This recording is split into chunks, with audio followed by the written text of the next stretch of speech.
Which item in this picture do you think negatively affects people's health more than anything else? Alcohol? Cigarettes? The donut? Hamburger? Sure, they're all pretty bad for you, but most people know that and at least try to limit their intake somewhat to these items, even a little bit. But it's the things we don't think about that can really cause damage. Things we use every day so regularly we don't even think about how its constant use could actually be killing us. The real culprit is the chair. We were given legs for a reason. Most third world cultures don't even have chairs, and they walk an average of 10 miles a day. We in the modern world, on the other hand, spend most of our entire waking days sitting down. People go right from bed to sitting on the toilet, after which they sit at the breakfast table, then they sit in the car as they drive to work and spend the entire day sitting at a desk, only getting up to sit in the toilet and in the cafeteria. Then they sit in the car to drive and sit at the local bar for happy hour. Then when they've had enough of that, they go drive home and spend the rest of the day sitting in a comfortable chair watching TV before they crawl to bed to recover from all the physical exertion that day. And when people go out, they sit at a restaurant or a movie theater. Sitting all day is far worse for you than you might think. A 2010 American Cancer Society study following over 123,000 people from 1993 to 2016 found these alarming results. People who were inactive and sat for over 6 hours a day were 94% more likely to die during the time period studied than those who were physically active and sat less than 3 hours a day. That's almost 100%. And get this, findings were independent of physical activity levels. The negative effects of sitting were just as strong in people who exercised regularly. 60%, that's over half of employees surveyed, were convinced they would be more productive if they had the option to work on their feet. Medical experts have started referring to long periods of physical inactivity and its negative consequences as sitting disease. Below this video are links to an endless list of medical studies showing physical inactivity and low fitness are serious threats to cardiovascular health. Even with a low body fat index, sitting has been linked to non-alcoholic fatty liver disease.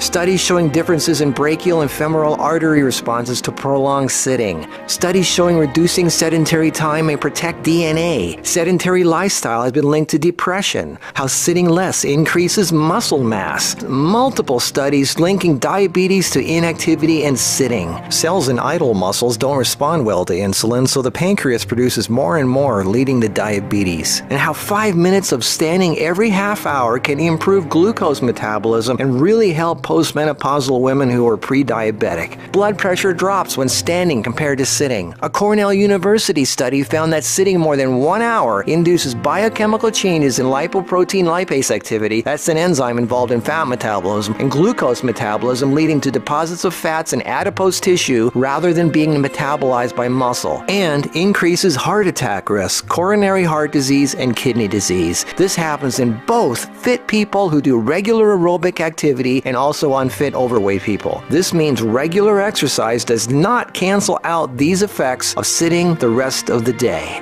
Sitting a lot is asking for trouble, no matter who you are.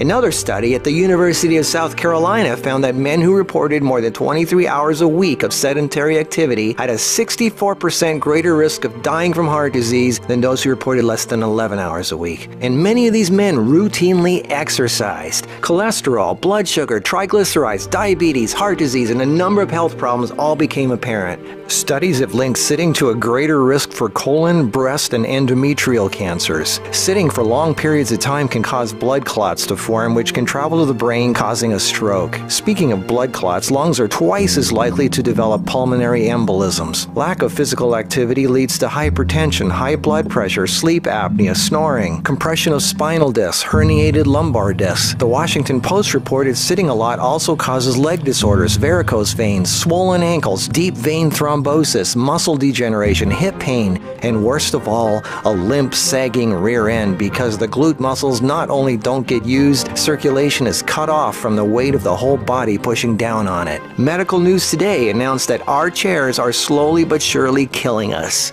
The links to all these studies are listed below this video. So what do? We have to work, right? Well, the first thing to have to look at, obviously, is our desk. It's actually becoming commonplace in many offices, factories, and even schools globally to switch to standing desks. They even have desks that instantly adjust from sitting to standing position and back down again as needed. Just Google standing desks and you get all kinds of companies. I myself use standing desks to do my video editing and even have a treadmill desk for doing my office work and online stuff. I find this much more effective than the bicycle desk I have for working on the computer. Even though my legs are moving, you're still sitting, and the leg muscles are not supporting the weight of the body. And this is why being on our feet is so important and effective. The act of standing requires all kinds of muscles to keep us from falling over. Muscles all over our body are constantly adjusting, tightening, and loosening to keep us balanced, from our feet to our legs to our torso, arms, and neck. That's thousands of muscles, big ones, little ones, constantly working to keep us from falling over. And all this work requires energy, which of course comes from our food, and fat, which doesn't get used if we sit around all day.